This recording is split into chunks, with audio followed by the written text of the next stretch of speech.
Alors l'épisode du jour, c'est un petit sujet sur l'intérêt du e-fat bike. Alors, j'entends par là des vrais fat bikes à la norme 1594, hein. Pas des usurpations chinoises qui n'ont rien à voir avec ce qu'on trouve sur le marché depuis quelques années.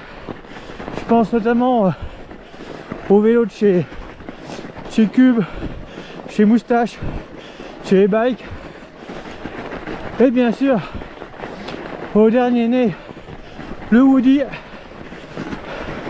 chez Woody Bike, ce surfliner conçu à la base pour aller chercher les meilleurs spots de surf sur la côte, qui au final fait vraiment le job en montagne.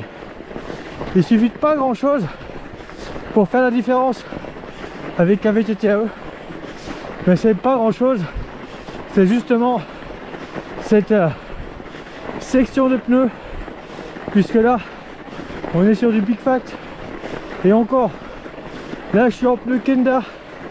J'ai pas coché l'option Schwalbe pour avoir encore une section un peu plus grosse et être en 4.8, sachant qu'on peut mettre jusqu'à du 5.0.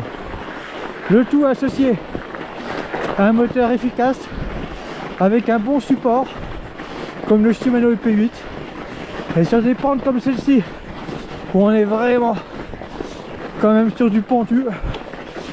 Première bosse là en bas, entre l'adhérence et la pente, c'est vraiment pas évident quand on veut monter au Boudim sur le secteur du Mont-de-Grange de Châtel. Là forcément, une fois qu'on est sur le plat, eh bien c'est easy. Bon, l'avantage, hein, c'est cette portance qu'on va avoir sur la neige, à nous permettre de passer là où avec un autre vélo on ne pourrait pas passer. Bon, un petit pied, mais là j'ai vraiment tapé dans du mou au soleil, donc les conditions un petit peu les pires, puisque quand on roule en neige poudreuse, justement c'est poudreux, et pour le coup eh bien c'est plutôt efficace. Alors là j'ai un pneu avec un profil crémaillère à godet, mais avec des petits godets et puis un pneu très rond, hein.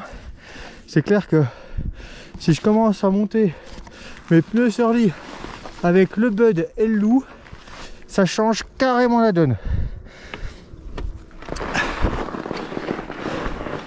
Alors, comme un petit peu comme tous les terrains compliqués, hein, que ça soit la boue avec notamment les dévers qui ont une fâcheuse tendance à glisser, mais aussi le sable où il va falloir jouer et composer avec les différentes granulométries. Et bien la neige c'est un petit peu pareil, hein. Il y a une lecture du terrain pour aller chercher là où c'est le plus stabilisé, donc ça oblige à rouler droit, hein. Et là typiquement, eh bien intérêt à rester dans la trace, à gare à la glace. Pas de pneus clous là aujourd'hui. Alors on a l'occasion de tester les pneus clous tout terrain, mais pas sur un format fat, sur un format plus conventionnel en 27,5 par 2,10.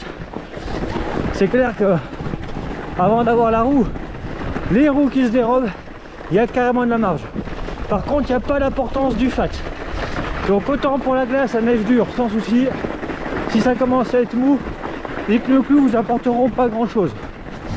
Après l'arme ultime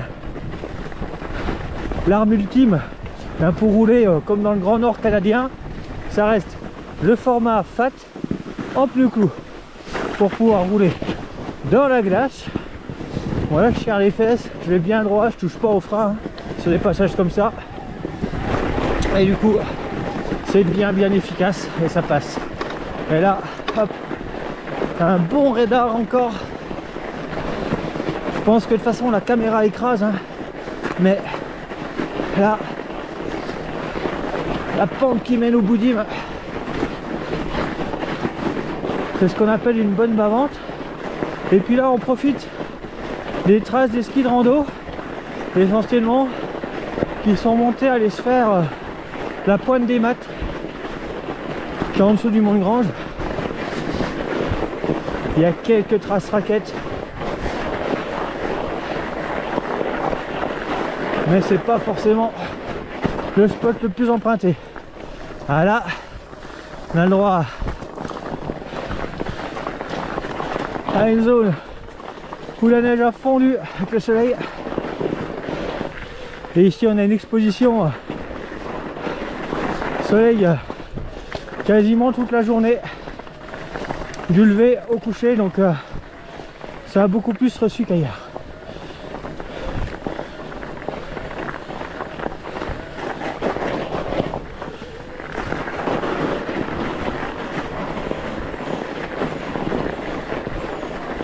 Et là, on va essayer de sortir l'obstacle sans mettre de pied à terre. Et le bon challenge. Oh là là. Là.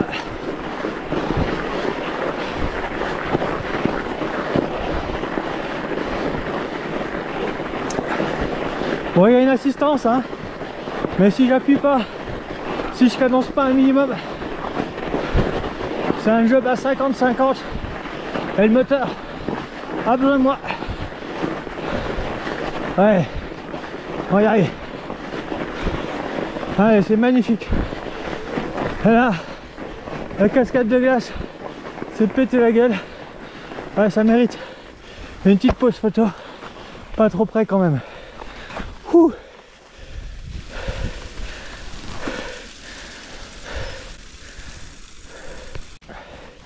Bon, rien de temps, hein. En termes de dénivelé, hop, un vrai rebond de pente, hein. C'est clair que c'est l'avantage de Sifat, hein. C'est que ça motrice, ça tracte, et ça permet de découvrir également la montagne autrement, que ce soit en avant ou en après-ski. Il y a vraiment une solution différente et très agréable, hein. Faut juste les bons équipements pour pas trop transpirer, pas prendre froid, mais on est sur des plaisirs assez similaires à ceux de l'été finalement, hein. Avec un paysage qui est totalement différent. De toute façon, je reste convaincu qu'en vélo, la montagne en termes de développement touristique peut se développer à 360 degrés, 4 saisons.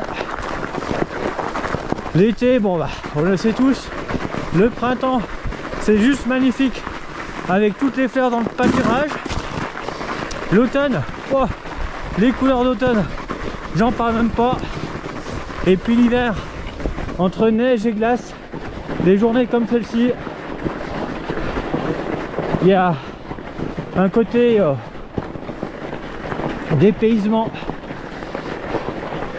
On a l'impression d'être dans d'autres pays. On est sur des massifs hostiles, hein. On est en montagne. Ici sur ce même chemin, je suis déjà tombé sur des restes de carcasses après le passage du loup. Je sais pas où on en est au niveau du comptage sur le massif de Mont de Grange, mais avant le Covid, on en était à 6 loups. Et là, ah, à pas tarder à arriver à l'alpage. Ouais, tu cherches à aller en dehors, hein. On s'enfonce, ça cache. Forcément, on va vraiment rester là où il y a la trace des skieurs. Hop là.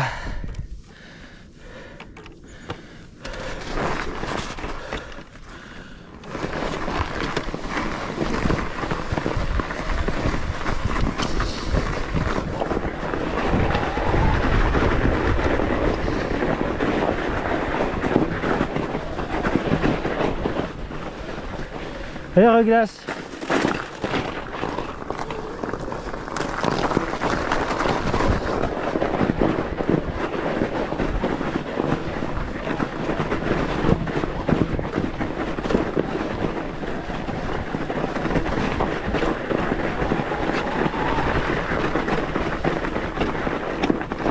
Ah, il suffit de pas grand chose pour que finalement ça soit suffisamment damé.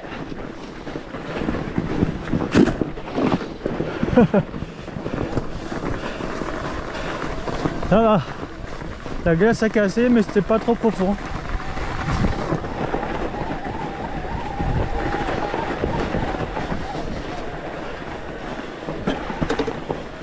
Ah, c'est magnifique.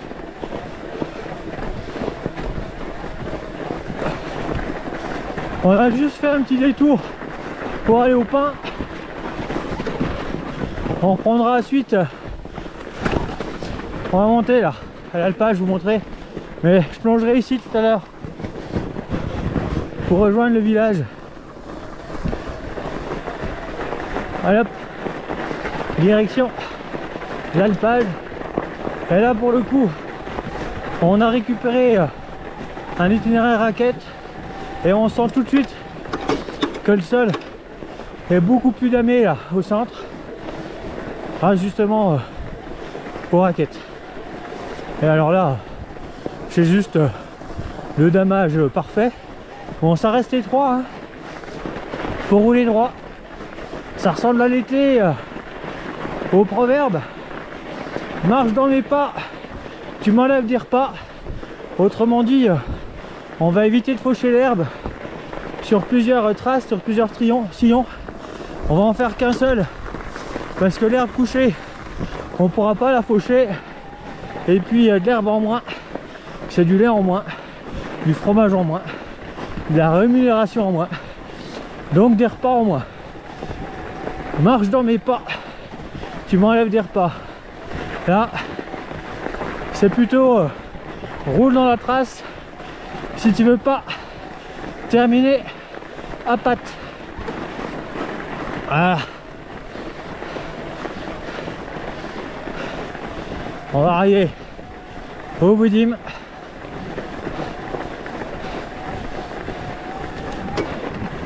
Joli petit plateau d'alpage au pied du Grange avec quelques chalets juste magnifiques.